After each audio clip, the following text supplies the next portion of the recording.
क्या है हिमाचल के खजाने का हाल? क्यों सुक्खू ला रहे श्वेत पत्र? क्यों मोदी भी लाना चाहते थे श्वेत पत्र? कैसे देश हित आ गया बीच में? पिछली सरकार ने ओपन मार्केट से कितने का लिया था कर्ज? क्या होता है ये श्वेत पत्र? कैसे होगा फायदा? हिमाचल में नई सरकार बनने के बाद से ही पूर्व की सरकार द्वारा लिए गए कर्ज की चर्चा एक बार फिर से नए तरीके से छिड़ गई। मुख्यमंत्री सुखविंदर सिंह सुक्खू ने आते ही कहा कि प्रदेश की माली हालत ठीक नहीं है। यदि विशेष सहयोग नहीं मिला तो श्रीलंका जैसी हालत हो सकती है। उदाहरण स्वरूप उन्होंने जिस देश का नाम लिया उसकी स्थिति से हम और आप अच्छी तरह से वाकिफ हैं।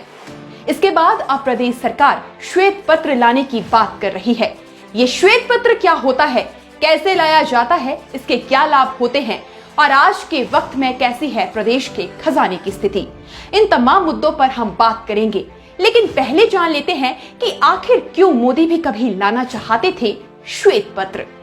वर्ष 2016 में न्यूज 18 को दिए एक इंटरव्यू में प्रधानमंत्री नरेंद्र मोदी ने कहा था कि आज मैं सोचता हूं कि 2014 में पहला बजट पेश करने से पहले मुझे देश की आर्थिक स्थिति पर एक श्वेत पत्र लाना चाहिए। ऐसा मेरा विचार था। मेरे सामने दो रास्ते थे। राजनीति ने मुझसे कहा कि सभी बातें मुझे विस्तार पूर्वक रख देनी चाहिए, लेकिन राष्ट्रीय हित ने मुझसे कहा कि ये जानकारी जनता के सामने रखने से नाउमीदी बढ़ेगी, बाजारों पर बुरा असर पड़ेगा और अर्थव्यवस्था के लिए बड़ा झटका होगा। साथ ही भारत के बारे में दुनिया का नजरिया भी खराब हो सकता है। प्रधानमंत्री ने आगे कहा कि हमने 2 वर्षों में भ्रष्टाचार को खत्म किया है और जीएसटी के माध्यम से आर्थिक क्षेत्र में भी सुधार किया है। वर्ष 2016 में प्रधानमंत्री का ये बयान था। अब बात हिमाचल की करते हैं। सुक्खू अपना पहला बजट पेश कर चुके हैं, जिसके बाद उन्हें खजाने की असल स्थिति का भी पता चल गया और इस कारण से आगे की चीजों को लेकर वे डर भी गए। डर भी स्वाभाविक है, क्योंकि पिछली जयराम ठाकुर के नेतृत्व वाली भाजपा सरकार 71,082 करोड़ का कर्ज राज्य के खजाने पर छोड़ गई है। ये धनराशि केंद्र सरकार से ली गई है। इसके अलावा जयराम ठाकुर ने अपनी सरकार के दौरान ओपन मार्केट से भी कर्ज लिया है और हिमाचल की जनता के सर पर मर दिया है।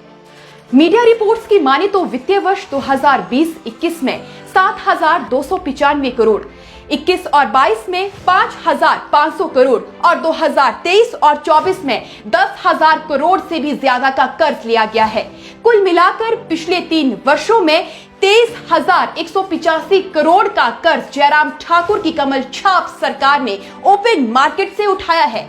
हालांकि इन आंकड़ों में थोड़ा बहुत अंतर हो सकता है, मगर आंकड़े लगभग यही बता रहे हैं। जयराम सरकार में ओपन बाजार से कर्ज लिया।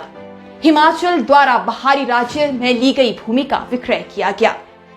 कोरोना के कहर के दौरान प्रदेश के कई सरकारी विभाग भी कर्ज के तले डूब गए, जिसमें HRTC का नाम सबसे पहले आता है। इसी तरह सर्वाधिक बिजली उत्पादन करने वाला राज्य हिमाचल का विद्युत निगम यानी बिजली बोर्ड भी कर्ज के तले डूब चुका है। 125 यूनिट बिजली फ्री के चक्कर में बोर्ड को 1,800 करोड़ का घाटा हुआ है, क्योंकि 14.62 लाख से अधिक उपभोक्ता का जीरो बिल आया करता था।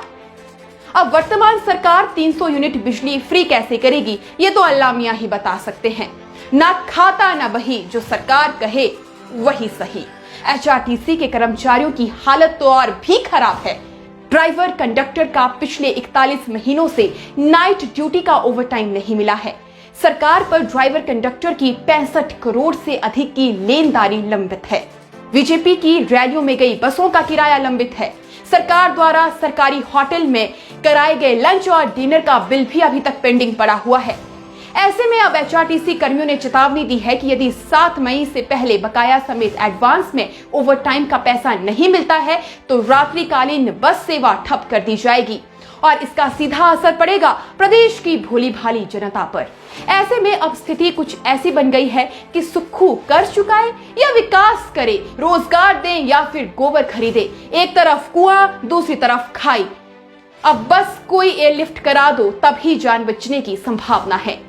हिमाचल में मात्र पर्यटन के क्षेत्र में ही वो दम है जो प्रदेश सरकार को एयरलिफ्ट करवा सकती है। लेकिन इसके लिए बेहतरीन प्लान की जरूरत पड़ती है। ट्रांसफर पोस्टिंग में फंसे तंत्र के पास प्लानिंग के लिए समय निकाल पाना संभव ही नहीं है। राज्य सरकार को अगले 2 से 5 सालों की अवधि में कुल लोन का 40% यानी 27,677 करोड़ रुपए चुकाने हैं। इसके अलावा अगले 5 साल के दौरान 2026-2027 तक ब्याज सहित लोक ऋण की अदायगी प्रति वर्ष 6,926 करोड़ होगी। अब सरकार की नीति साफ है, सत्ता में बैठकर भी सुक्खू विपक्ष की भूमिका निभाएंगे। जयराम ठाकुर की नीतियों और उनके क्रिया चरित्र को सार्वजनिक करके उन्हें अपराधी साबित करेंगे और या फिर बेहतरी की दिशा में प्रयास करेंगे। पानी पी पी कर भाजपा को कोसेंगे भी। श्वेत पत्र जयराम ठाकुर के गले की फांद बन सकता है और शायद वे कभी इस डैमेज को कंट्रोल भी ना कर पाए। हिमाचल के हर व्यक्ति पर औसतन 95,374 रुपए का कर्ज है। सुक्खू सरकार यदि इस कर्ज को कम करती है तो अच्छी बात है, यदि बढ़ाती है तो क्या सुक्खू और क्या जयराम जाके राखो साइयां मार सके ना कोई। आपको बता दें कि श्वेत पत्र सरकारी एजेंसी या कार्यालय द्वारा ऑडिट कर तैयार किया गया आधिकारिक रिपोर्ट है। किसी विषय पर स्टेटमेंट ऑफ फैक्ट होता है, सो अब हिमाचल प्रदेश की सरकार सूबे की अर्थव्यवस्था पर स्टेटमेंट ऑफ फैक्ट लाने जा रही है, जिसमें सब कुछ विस्तार और आधिकारिक तौर पर जनता के सामने रखा जाएगा। तो फिर अब इंतजार करते हैं उस डिटेल का कि जो कर्ज आम जनता नहीं लेती है वो भी हमें चुकाना पड़ता है। तो अब अगर हमें जानकारी दी ही जा रही है तो इसमें क्या बुराई है। अगले वीडियो तक के लिए जय हिंद, जय हिमाचल।